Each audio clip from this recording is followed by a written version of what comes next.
Noel, we're going to talk about the Betting Forum, Ireland's biggest betting seminar that you have set up, and it's on in Leopardstown on January 19th. So tell us about this seminar, Noel. It looks brilliant.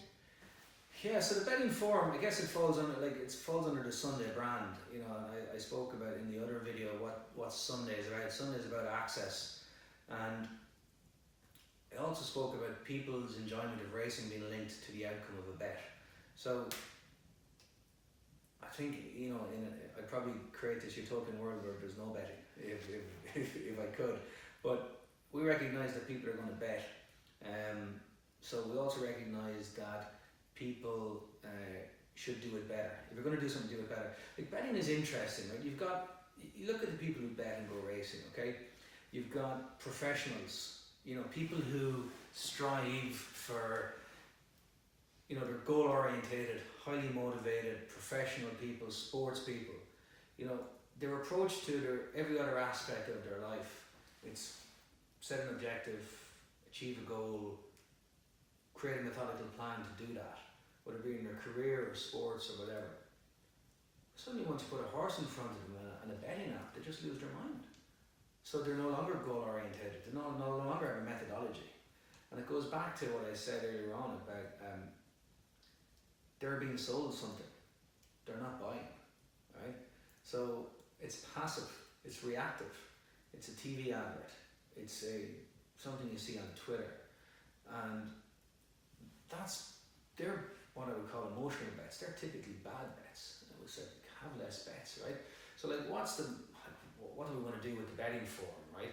Okay, there's loads and loads of people out there betting. Okay, what we just want to do is try and kind of create a message and deliver a message to them that says, if you're going to do it better. That's all, okay? Because doing it better equals more enjoyment for your money. You'll either lose your money at a lower rate, or you start to win money, or you'll be break even. And like, it's hard to get the sort of people that we've got together on that day. Like, these are like what I would classify as tier 1 practitioners in their sport. Like Don McLean, like I listened to him bloody well read the dictionary. Like, he's such a bank of knowledge in horse racing, right? And he delivers it in such a great manner, okay? Kevin Blake, like, you know, he basically wrote the book on betting, It Can Be Done, you know, to prove that you can be successful punting. Andy Holding, like, is a speed figures analyst. He bets plenty, I'm sure. But he bets after he's crunched the numbers on a spreadsheet, okay? Not because somebody's texted him or, you know, he's backed that horse the last time he was the back of the can. Like, obviously we need the bookmaking perspective. We've got Ben Keith from Star Sports, your own Star Sports. Like, Ben is great, you know, and like, we debated having somebody from a bookmaking perspective on the panel that's being honest, because you don't want a PR rep that's just going to kind of give you the typical kind of narrative that you're going to get. Ben is an incredibly forthright individual.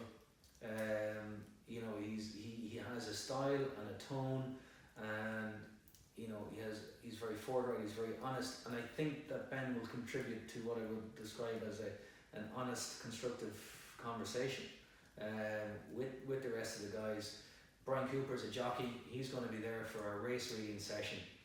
And like, race reading is the building block, race analysis, you know, race reading is the building block for any punting strategy, because that's where you start to identify your future bets. You know, to have a jockey tell you about what's the difference if a horse gets trouble in running, you know, he gets pinned in on the rails, he's jumping very well or he's not jumping that well, so how jumping efficiency impacts on it. Like, there's a lot of knowledge in all of that, you know, for somebody to take away, and to do it in one day, in one sitting, in one session. I know, I'm looking forward to listening to these guys talk, and I've seen, you know, some successful punters on Twitter say that they're looking forward to attending, because there's, what's the downside in listening to these sort of successful people talk. It's a hell of an expensive day to run. We have to charge something for it, but you know, there's plenty of early bird discount codes out there for people to get in for 50 quid. I think if you use the code STAR50, STAR50, that will get people 50% off. So our motivation goes back, you know, the whole motivation for Sunday is access, understanding, education, okay? So instead of going to the races and watching the guy with the orange cap go from the starting line to the finish line, and then looking at your betting docket, and then saying, I'm happy or I'm sad because of how this betting docket correlates with the colour of a cap that's just gone past me. Instead, I want people to go to the races and I want them to look at racing through a different set of eyes. I want them to understand what impact the ground has. I want them to understand what impact the draw has, what impact the track bias has, what the running style has, what the pace angle of the race, how that impacts it. Suddenly when you ask people to enjoy their racing and or understand their racing through a different set of eyes, I think you get them more engaged. And again, it goes back to, I think it's better for the future of racing. So that's, you know, a collective mishmash of our motivation for Sunday and our motivation for the betting forum, but they're ever so closely aligned, you know. And I'm on the record of saying that we didn't necessarily want to have a betting angle to the Sunday business at all, but as we did our research and our market research, what we understood was our customers are that 10 million people that had a bet on horse racing in the last 5 years. That's our customer base. The people we want to talk to are actually over here in the betting space. We're not trying to move them from there, but we're trying to ask them to have a foot in either camp.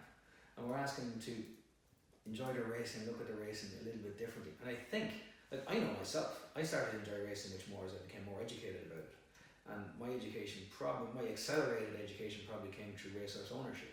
You're having that conversation with trainers and jockeys, and you start to review races differently based on something a jockey tells you. It's all very, very vital and very valuable information. And again, I go back to the start. Like, in their professional life, these people are goal orientated. They have a methodology for success. But yet, when you put a horse in front of them and a betting app, they're just like, they're pressing buttons because they're being sold something. Don't purchase because you're being sold. Purchase because you're buying. That's what we want to do. Okay, so we've spoken about the different speakers that are going to be there, and what is your, I know you've mentioned this already, but what is your actual main objective from this betting forum? Do you want people to come out of there thinking, really want to learn more about horse racing? I don't just want to have a bet on a horse, I want to know why I'm betting, what I'm betting on. Is that your main objective? That's it. I can hear you repeat what you said, Sarah, but I think that's it. Like, we're asking people to approach it differently, and the difference is nearly a professional thing. A bet should be the outcome of a critical thought process. Okay? Some people don't even get that because they don't even understand the starting point for the thought process. There's a reason that the opening session in our forum is race reading, because that is the first building block of successful punting. When you go from race reading, you get to form analysis. There's a natural flow to the day. We have a session on the psychology of betting, because I spoke about it in the first video. Emotional bets, having too many bets, triggers, people lose, to start chasing your losses, all that sort of stuff. Identifying them, controlling them, eliminating them, they're all vital. And like, everybody, even the most successful punters out there have been exposed to these pitfalls and will have suffered from these pitfalls. The difference is the successful punters, everyone started in the same place of knowledge, which was zero. So the successful punters just learnt from their mistakes, and they created their own building blocks and they moved their way forward. So what do we want people to do? I want people to come and I want people to enjoy it. I think the panelists are tier 1 guys. They've got a lot of good stuff to share and they're worth listening to. There's a hell of a lot of preparation going into it. This isn't a Cheltenham preview with all the lads down the pub. This is like studying for an exam. These guys aren't just turning up and talking. Like, there's a constant narrative ongoing between me and the guys and the panelists already about, what are the topics that we want to discuss, what are the areas that we want to develop, where can we, give people the most valuable insight that they can learn from. Ivan Yates is the MC. Ivan comes from a bookmaking background himself, and when I have my first meetings with Ivan, Ivan is kind of, anyone that knows him from racing and knows him from radio and television, he's a bit aloof and he's a bit, check that out. But Ivan turns up with a file of facts and he's got pages and pages of notes with preparation done. And he blew my mind, and he's going, because I thought I was going to have to go, Ivan, we're going to focus on this. But Ivan came, he opened up this and he goes, right, we want to do this, and this. here's how we want to prep it, I need a briefing on this, I need a briefing on that. Get Kevin Blake to get that from me, will you tell Ben Keith, we want to know about this. There's a lot of prep going into this, if you know what I mean, and the prep and the work is going in because we want to deliver a very enjoyable day. We're asking people to pay money, okay? And when you pay money for something, you expect something in return. And the benchmark here for a satisfactory return is a professional, smooth day, genuine, valuable insights from people that have the ability to share them. And I'm confident that anybody that comes to the day will walk out that evening and they will say, you know what, that was a day well spent and that was money well spent and that was actually value for money. Very good. I'm looking forward to going myself. So, and where can people get the tickets now? Well, allaboutsunday.com is our URL. That's the business website, but it's allaboutsunday.com/seminar. So allaboutsunday.com/seminar. And again, *50, *50 gets you 50% off discount code there. Brilliant. Okay, so you have shares in 3 exciting 2-year-old prospects who will race under the care and guidance of Patrick Prendergast. So tell us about that. Yeah, so again, well, I've been involved in horse racing ownership for several years, and I know, and I just alluded to it in my last answer, that racehorse ownership for me was actually one of the biggest accelerating points of my understanding and learning about horses and horse racing and how I look at horse racing differently than, say, the guy who just pops into the local paddy bar on Saturday for 20 minutes to watch a couple of races. So I'm involved in racehorse ownership. Our approach is commercial ownership, so we want to buy horses that we can get form into, we can resell, because the secondary market is very strong. Whether it be UK, Australia, Middle East, America, like you name it, the secondary market is very strong, and also the secondary market I think is reasonably isolated from Brexit at the moment, whereas the primary market, when I bought these yearlings last September, all that everyone was talking about was Brexit. So I actually think the yearling trade was probably back in that particular sale, was probably back 25 to 33%. But if we can be successful and these horses can get a bit of place form or winning form in their initial starts, and we have the opportunity to sell them, that market we're selling them into, it doesn't really understand what Brexit is. It's isolated from it. So it's actually, I think this year is quite a good year for that particular reason. So we're excited about them. Patrick's excited about them, and like all in all, under the Sunday Racing banner, we'll have probably 5 horses with Patrick Prendergast this year, and we'll probably have in the region of 5 to 7 horses with Dennis Hogan this year. And we work with Dennis and we work with Patrick, and the 2 guys are they're fantastic to work with. Patrick obviously had a breakthrough year last year, having his maiden Group 1 victory with Skidder Scatter in the Michael Stud Stakes. So he's entering into 2019 in the crest of a wave, and I think like anybody or like any trainer, their objective for any 1 year is to improve on last year. So if Patrick had 1 Group 1 winner last year, he needs to have 2 this year. So I wouldn't mind if one of them happened to be one of the Sunday Racing Club horses that will be running in his care. Okay, so I myself would love to get involved in syndicates, right? Write the check, Sarah, write the check. Come on. There's so many different options out there that's kind of scary, and obviously it looks pretty expensive. Why should people go with what you have to offer as opposed to other people? So racehorse ownership is expensive, and mistakes are expensive, okay? And I've made all the mistakes, and I've paid for them out of my own pocket. And let's be honest, and I've watched my dad do it as well, you know what I mean? Make all the mistakes and a mistake. I have a very clear motivation or objective in terms of my racehorse ownership, is that the horses have to pay for themselves. I don't want to own a racehorse just so I can walk into the parade ring in any racetrack, or I can smile for a winner's photograph afterwards. You know what I mean? So I talked about the strength of the secondary market. It's phenomenal, you know, what horses can make in the secondary market out there, and that's really what I'm trying to tap into.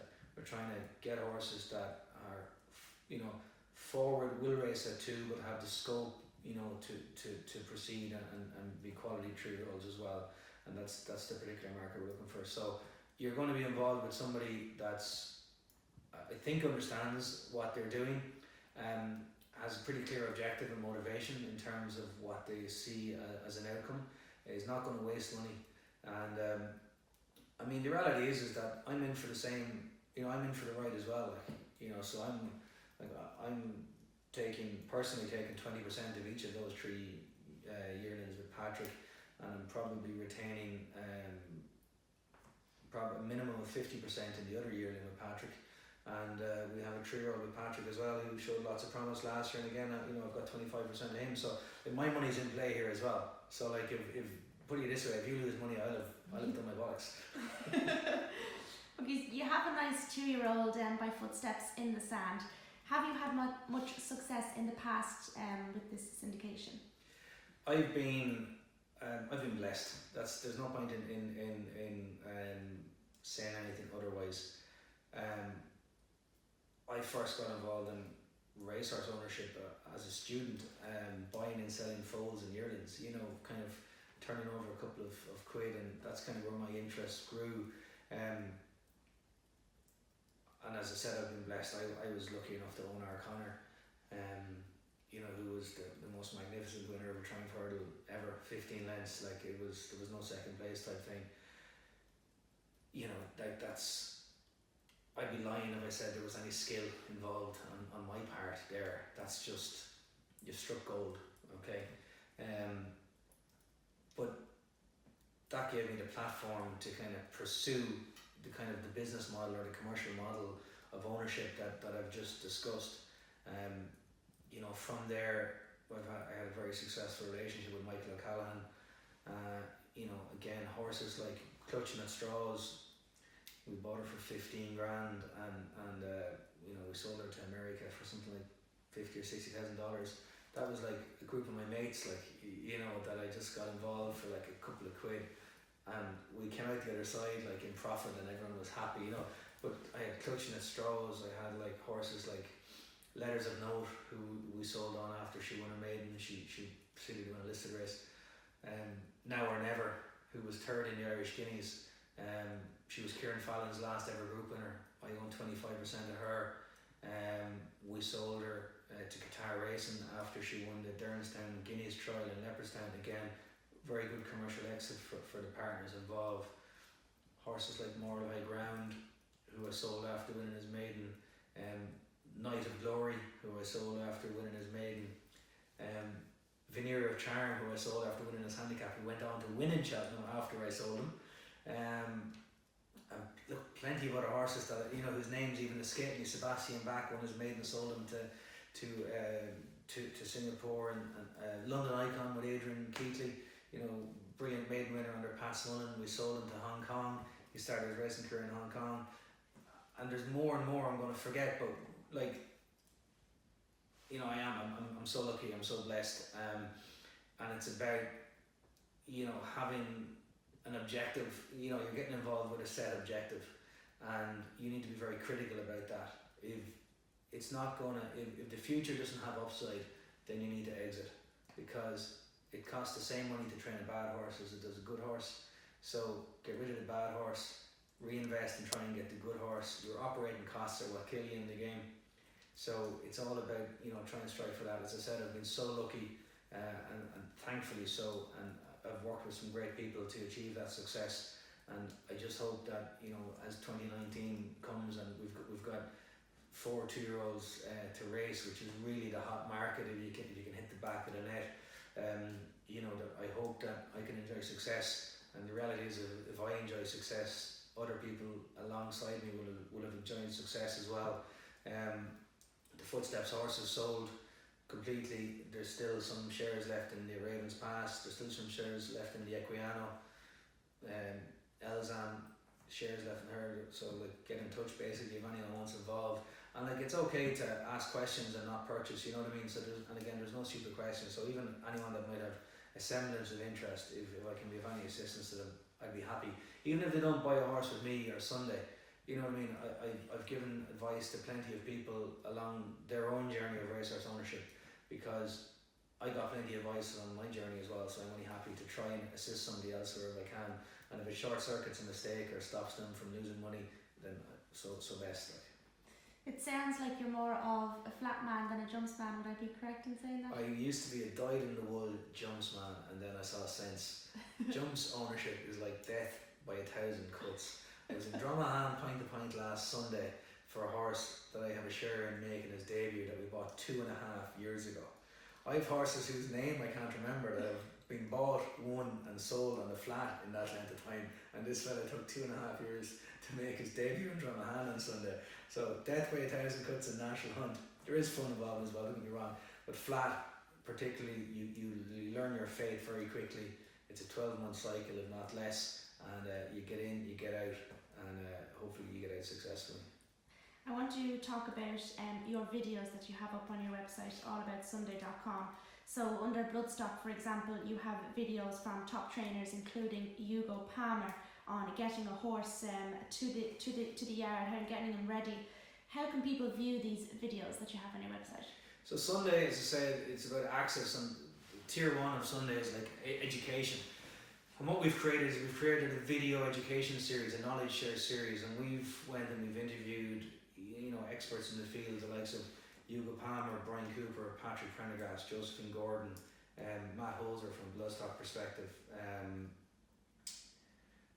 Warren O'Connor is actually outstanding. He's a jockey coach. I mean, his insights were just phenomenal, and plenty of other people besides. But we interview these people. We ask them the questions that the general public might want asked. In some instances, it's nearly like the silly question, but not. But each video is presented. Each video is about 90 seconds long. So we've edited down these videos into 90 seconds. Each video is a self-contained question and answer. And of course, our business model is that on an introductory offer, it's €199 lifetime membership. And for that lifetime membership, at the moment on the website, we have about 130 videos there under those banners. We have about another 150 videos edited and ready to upload, and we will upload them in stages over the course of the next 12 months. And then behind that, we have about another 10 hours of raw footage that we need to sit down and edit. 10 hours of raw footage will deliver about another 300 videos. So there'll be no shortage of content over the course of the year. But $199 lifetime access, and we see that as the first step on the journey. For somebody on Sunday, that's the educate piece. Then you get into engagement and involvement. So we have plans. We're developing a digital ownership product at the moment, which is to give people an ownership experience without having to put their hands in their pocket and purchase a horse. And that's really engagement. So beyond engagement is involvement. So we've got syndication of racehorses, bloodstock syndication. So if people want to purchase 1% of a foal, they can purchase 1% of a foal through us. Other items like the seminars, we're running the betting forum as our inaugural seminar. We have a clothing brand. I'm wearing a Sunday branded cardigan and tie here presently. We're available for digital media consultancy. We're doing some contracts presently for some companies in Ireland creating their own digital media content. So that's our skill set and our expertise, I guess. But Sunday, it's a lifestyle brand. It's been created as a lifestyle brand. It's in one word, it's about access. It's about giving people to behind the scenes. And again, what's the motivation? Your enjoyment should not be linked to the outcome of a bet. You shouldn't watch a race to follow the guy in the pink cap from the start to the finish. Look at it through a different set of eyes. Enrich the experience. It's like the football, it's like the golf, what Sky Sports have done for that. And that's what we want to do for people with racing in terms of how they enjoy their racing. Great stuff there, Noel. And just to finish up for today, what advice would you give your younger self? So in other words, do you have a mantra that you live by? That's two questions. What advice do I give my younger self, and do I have a mantra that I live by? What advice do I give my younger self is probably be more patient with people. I'm incredibly short with people, and it's not through rudeness, or it's not through anything like that. I'd be the most helpful person. I never turn anyone down for help if they come to me. So I'm an incredibly helpful person. But I think I would always have came across as being impatient or short, and that would come across as being rude, even though I would never been my intention to be rude, because I'm a very open person. So that's what the advice I would give myself is to be more patient. Do I have a mantra? that I live by, I kind of have insofar as there's an American artist called C6 Steve, and he has a song called and the chorus of the song is, I started out with nothing and I still got most of it left. So that's kind of what I tell myself every now and again if I'm having a bad day and I'm thinking that will it ever turn up, and I just sure, you started out with nothing, you still have most of it left, so that's okay. So all them years ago in your early 20s, you decided to leave the finance world, and there's no regrets as you're very successful now. So I wish you all the best with your new venture, allaboutsunday.com, so people can head on to get their tickets for January 19th in Leopardstown, the betting forum. Thanks very much, Sarah. I really appreciate the opportunity to do these interviews, and of course thanks to Ben as well. And we look forward to Ben contributing on the day at the betting forum. Thanks, Noel. Thanks, Sarah.